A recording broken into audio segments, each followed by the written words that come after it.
Bonjour, meu nome é Juliette Soulé, eu sou da Le Cordon Bleu de São Paulo. Estou muito feliz de estar aqui hoje para a gente fazer juntos uma receita de flan parisien, ou flan parisiense. Vamos lá?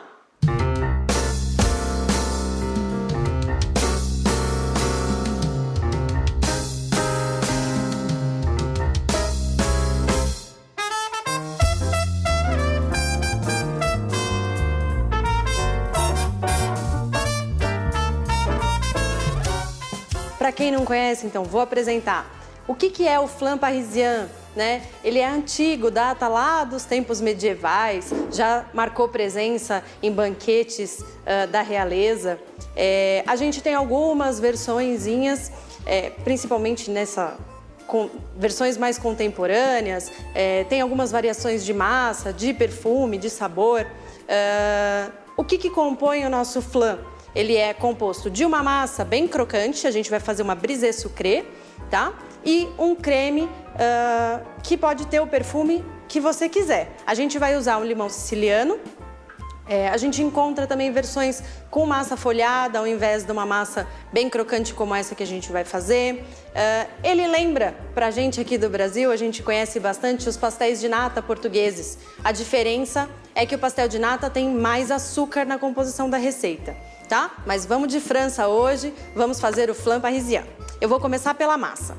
Então, para fazer a massa, eu vou colocar essa brisée sucrée que eu falei, eu vou colocar no bowl da batedeira, já preparei ela com a raquete. Eu vou colocar toda a farinha, o sal. E a gente vai fazer o que a gente chama de sablage. O que é a sablage? Então, a manteiga da receita tem que estar fria da geladeira, tá? Gelada. Por quê? Porque ela vai envolver todos os grãos de farinha. Essa gordura, a gente vai bater a farinha com a manteiga, então, fazendo uma farofa. E a gordura, que é a manteiga, vai envolver, então, os grãos de farinha. Fazendo que, quando a gente colocar o líquido, que vai ser o nosso ovo, a farinha não vai hidratar tanto, ela não vai absorver tanto esse líquido. E isso evita com que a gente desenvolva muito glúten.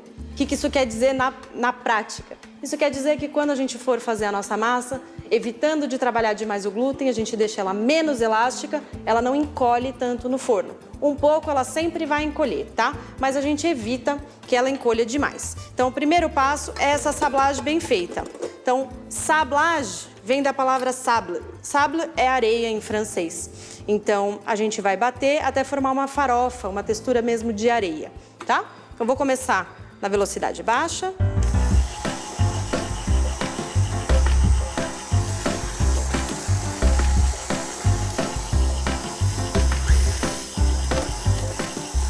Então, vou mostrar aqui para vocês. Conforme a gente vai trabalhando, ela vai virando uma farofa, tá? Eu paro, solto bem tudo que tá no fundo da batedeira, a manteiga às vezes na lateral, e vou seguir trabalhando. Então, a manteiga, ela começa a quebrar em pedaços, primeiro pedaços maiores, e a gente segue batendo até formar uma farofa bem homogênea, tá? Bem fininha.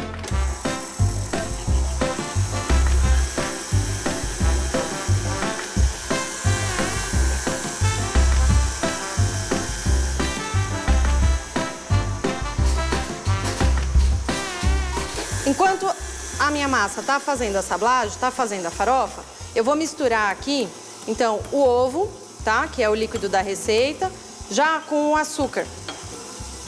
Assim o açúcar começa a se dissolver no líquido do ovo e isso tudo já entra misturado na massa, fica mais fácil de ficar homogêneo, tá? Então, misturei aqui o ovo com o açúcar. Aqui eu já tenho uma boa farofa, vou diminuir um pouquinho a velocidade para adicionar o ovo com o açúcar.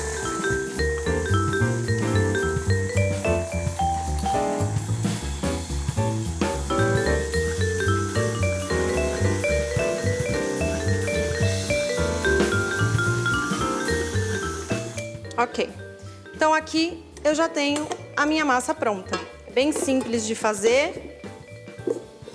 Vou mostrar para vocês a textura, porque aqui ela já vai virar uma bola.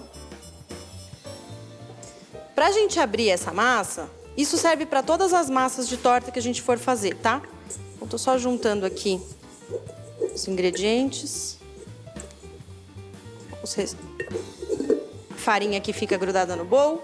E olha só, então já tem uma textura, uma massa que eu consigo abrir. Toda vez que a gente for abrir uma massa de torta, a gente faz isso em um plástico. Esses plásticos que a gente compra para alimentos mesmo, a gente abre ele e fica muito mais fácil da gente abrir, por alguns motivos. Primeiro, fica mais fácil porque eu consigo transportar depois que ele está aqui no plástico. A gente consegue pegar, colocar numa assadeira, levar para a geladeira, tira da geladeira, fica fácil o transporte. E o segundo motivo é a gente para de adicionar farinha. Se eu fosse abrir na bancada, eu precisaria jogar farinha para não grudar, jogar farinha por cima para não grudar no rolo. Então, a gente não adiciona nada de farinha, a receita fica com a composição original que a gente começou. Então, isso também é uma vantagem da gente abrir no plástico. Então, com o plástico aberto, eu coloco a minha massa. E agora eu consigo abrir. Para abrir essa massa, eu abro sempre do centro para frente, tá? Então eu aproveito o plástico, seguro com a perna e com a ajuda do rolo, eu vou fazendo pressão para abrir sempre para frente, tá? Então, se eu preciso abrir nesse sentido, eu viro e vou abrir nesse sentido, tá? O que é muito importante, que eu já vou mostrar para vocês, eu tenho preparado já aqui a placa onde eu vou assar. Então, tem um tapete de silicone, que pode ser um papel manteiga também, se você não tiver, e um aro de diâmetro de 16 centímetros. Por que eu estou mostrando o arinho agora? Porque é importante a gente saber qual é o formato que a gente precisa dessa massa para a gente saber como que a gente vai abrir. Então, aqui eu tenho esse arinho de 16 que já está pronto. Então, significa que eu não vou abrir um retângulo enorme desse tamanho porque eu preciso de um círculo, né? Então, não vou seguir abrindo só nesse sentido. Vou abrir no sentido da largura também, não só do comprimento, tá? Então, vou empurrando a massa, eu faço sempre para frente, ok?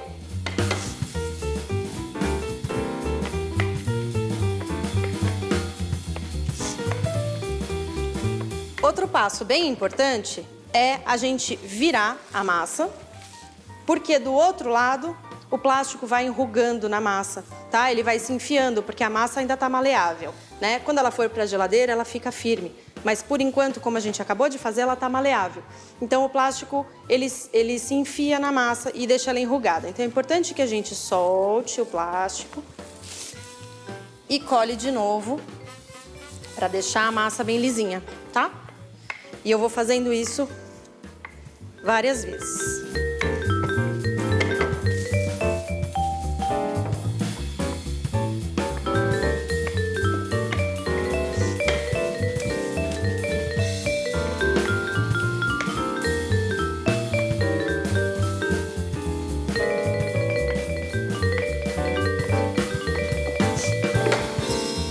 Então, vou virar, ele enrugou do outro lado, eu solto de novo e deixo a massa lisinha.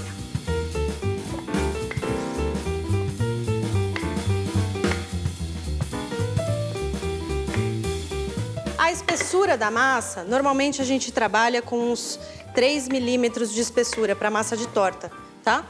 Assim a gente deixa bastante espaço para o recheio, que é o que de fato a gente quer. Ok. Então, na espessura que eu preciso, eu vou levar essa massa para a geladeira. Ela tá bem maleável agora. Se eu começar a colocar aqui, ela vai ficar muito mole para eu dar o formato, tá? Então, eu vou colocar numa placa, vou colocar na geladeira e esperar aí uma meia hora, 40 minutos. Para a manteiga, que na geladeira vai ficar mais dura. Então, assim ela dá mais estrutura para a minha massa, para eu poder forrar a minha forma e fazer a minha fonçage. Fonçage é o nome dessa técnica, quando a gente forra uma forma com a massa, ok?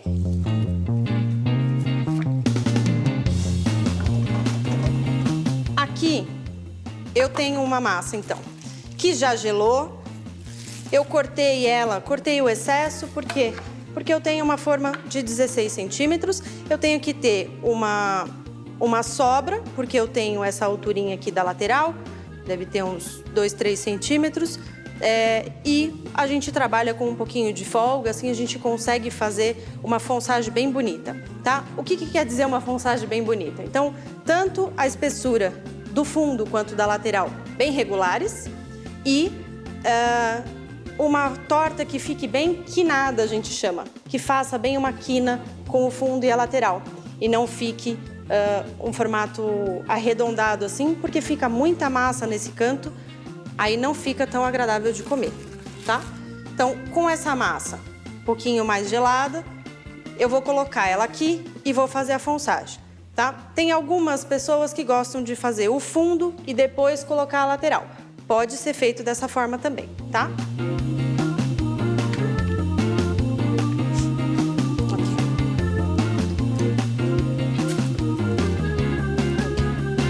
Então, agora, pego a minha massa, posiciono aqui na minha forma e vou tentar enfiar ela com cuidado para dentro do arinho que você escolher, tá? Ela racha mesmo, é normal. Por quê? Porque a gente não pode trabalhar com ela muito gelada, senão ela racha muito, e nem muito mole, porque senão a gente também não consegue dar o formato que a gente quer. Então, um pouquinho ela sempre vai rachar. Tá? O que é importante? É importante, então, fazer bem a quina, aonde o fundo encontra com a lateral, bem fininha, tá? E deixar ela bem retinha.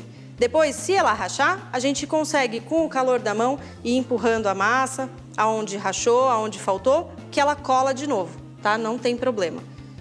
Então, fiz o fundo e a lateral, eu vou com uma faquinha de legumes tirar o excesso, então sempre do centro para fora e nunca virado pra gente, tá? Então, eu vou virando a placa.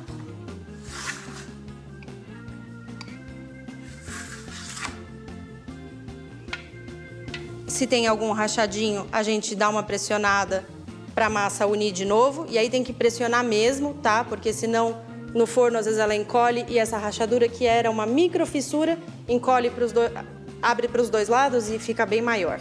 Tá? Então, tem que deixar ela bem certinha. Então, para acertar, eu vou apertando até que tudo fique na mesma espessura. E passo a faquinha aonde eu levantei esse excesso para sair a massa e ela ficar regular. A fonsagem está pronta, tá? Então, é importante a gente dar descanso para a massa. Tá? A gente deu um primeiro descanso, depois que eu abri, eu descansei ela na geladeira, essa meia hora, 40 minutos. Agora, eu fiz a fonsagem e eu vou deixar ela na geladeira, é o tempo de eu fazer o nosso recheio.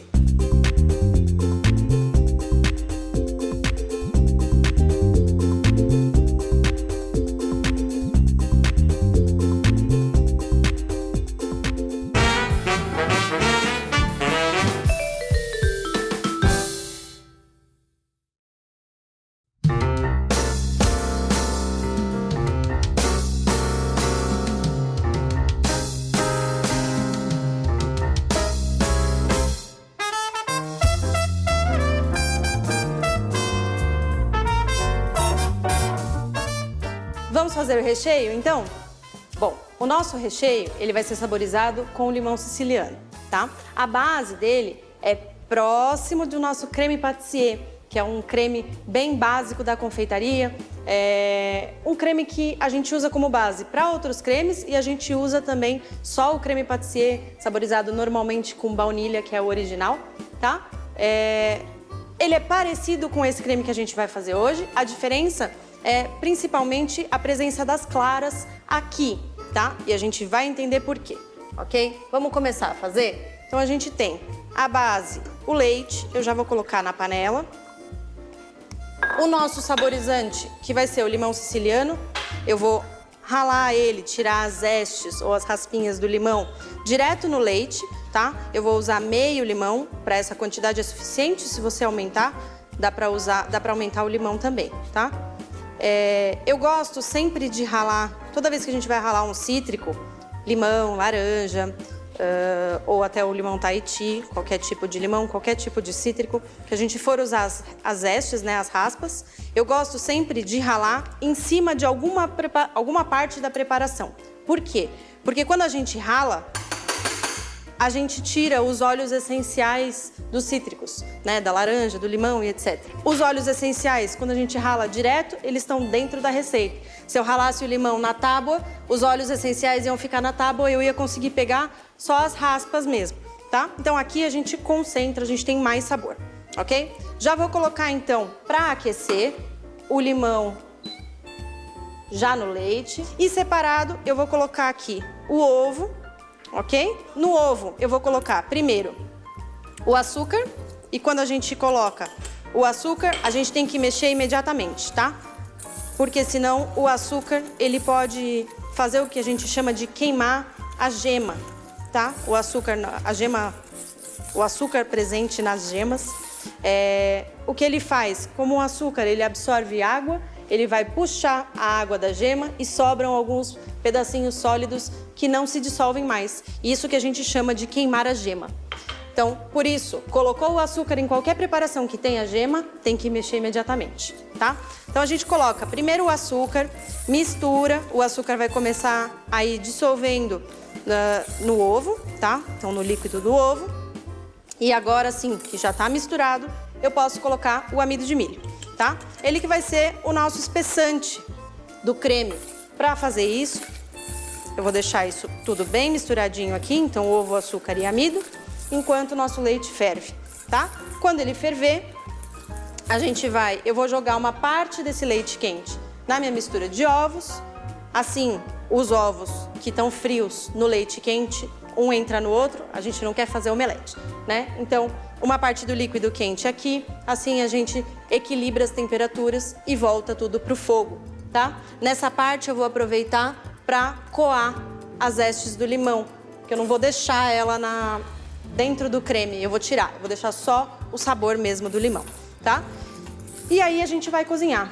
O amido, ele funciona da seguinte forma, ele é um espessante, né, e ele forma gel. Então o que isso quer dizer? Quer dizer que quando eu voltar essa preparação para o fogo, eu vou começar a mexer, a mistura vai engrossar, mas eu tenho que seguir cozinhando um pouco até formar esse gel que eu vou mostrar para vocês. Então, leite fervendo na panela, eu vou tirar. Vou aos poucos jogando na minha mistura de ovos com açúcar e amido. Aqui, como a receita é pequena e eu quero tirar todas as zestes de limão, eu vou verter todo o líquido, assim as zestes todas vão sair, tá?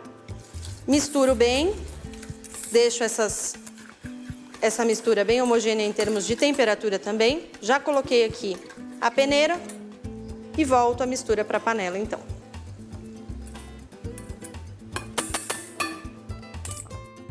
O que é interessante da gente ver aqui?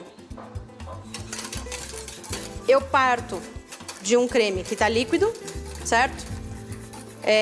Entender a função de cada ingrediente. As gemas aqui estão dando cor, também são espessantes, mas o principal espessante da receita vai ser o amido.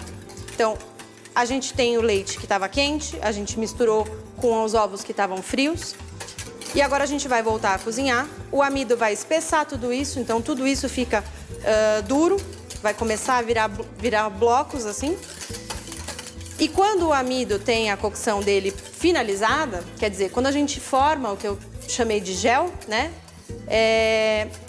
Essa consistência mais firme do creme, ela vai se perdendo. Então, o que a gente vê praticamente? A gente vê o creme engrossar, vê bem ele ficar espesso e a gente segue cozinhando para o amido formar o gel e também perder o retrogosto, senão a gente tem sabor, gosto de amido cru no creme. E ele volta a ficar mais liso e ganha um pouco de brilho, tá? Então é assim que a gente sabe se o amido tá cozido, tá? Então, ó, começou a espessar o creme, ficou bem duro. Eu preciso mexer a panela em todos os cantos, não dá para deixar nenhum cantinho do creme parado, porque senão o amido pode formar alguns gruminhos que a gente não quer, tá? Então precisa mexer bem esse creme em todos os cantos, o fundo, a lateral, tudo, tá? E ele tá espesso E conforme a gente segue cozinhando, ele começa a ganhar brilho e ficar mais emoliente, vamos dizer assim, um pouquinho mais macio, menos duro, menos firme, tá bom? Isso é a formação de gel do amido. Então aqui, como o creme é pouquinha a quantidade, ele cozinha rapidinho, tá? Uns 2, 3 minutinhos no fogo, fervendo, a gente já tem o nosso creme pronto, tá? Vou tirar do fogo, já colocar aqui num outro recipiente. E o nosso creme tá pronto para entrar na torta. Ele vai ficar aqui, ele tá super quente, tá? E a massa tá bem gelada. Então, feita a fonsagem da nossa massa, eu deixo ela na geladeira para ela ficar bem gelada.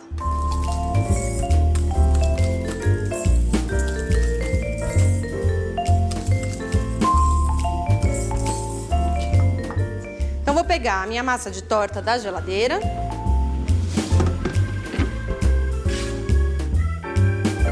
Então a massa tá bem geladinha. Se precisar, vocês podem até colocar no freezer, tá? Não tem problema a massa congelar. Então vou pegar o meu creme e vou colocar aqui em cima da minha massa de torta.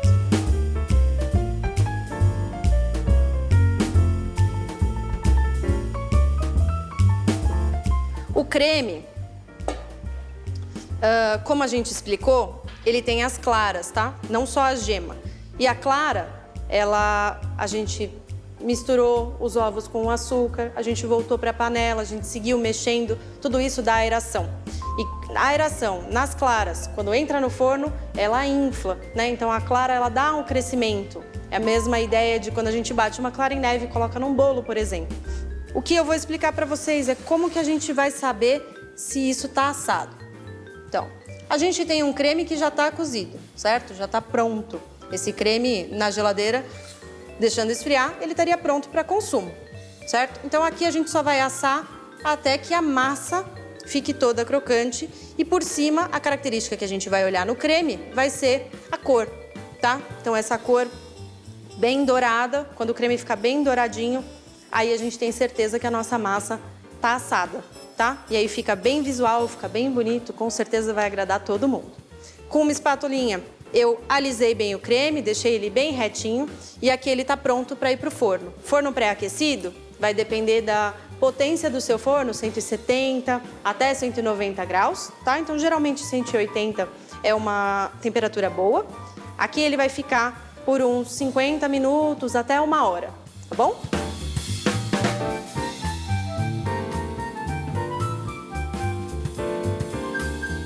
Então aqui eu tenho uma torta já assada, já está pronta, saiu do forno, ela infla no forno, ela abaixa então. Aqui já está fria, eu vou então desenformar para a gente finalizar.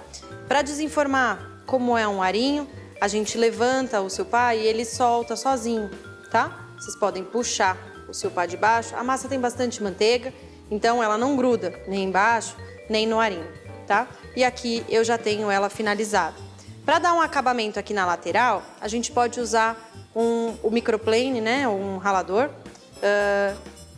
Eu não uso, às vezes não uso nem o lado que rala, tá?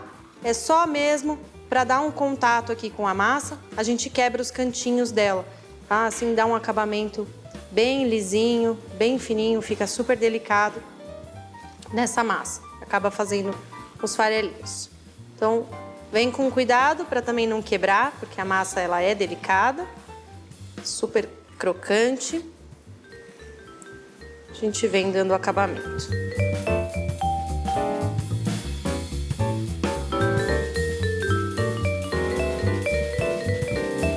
O outro truquezinho que a gente usa para acabamento aqui é uma geleia de brilho, tá? É um produto que a gente compra pronto, ó.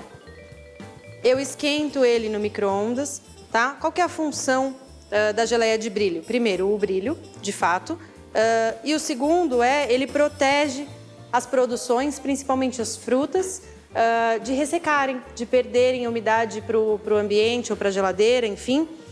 Então ele acaba protegendo bastante e dá o acabamento que a gente quer, dá um certo brilho, tá? Então vou voltar aqui a falar da cor do flan, então que isso que chama bastante atenção, então ele fica com esse dourado super atrativo. e a gente vem com a ajuda de um pincel e não esquece de aquecer a geleia de brilho no micro-ondas, tá? Ou numa panelinha, num fogo baixo. A gente vem pincelando, assim a gente dá o brilho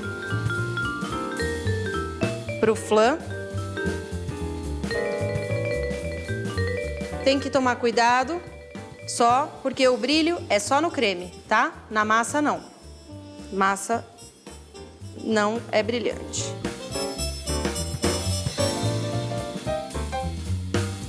Cuidado com esse acabamento com o pincel, por isso que a gente fala de aquecer, para deixar a geleia de brilho fluida, tá? Porque quando a gente passa aqui, esse dourado do flan, do creme, é uma película que se forma por cima, tá? Então, se a gente tiver a geleia de brilho densa ou muita força no pincel, a gente pode acabar rasgando essa película e aí a gente acaba com a finalização. Com ele brilhante, então, o nosso flan está pronto para ser empratado.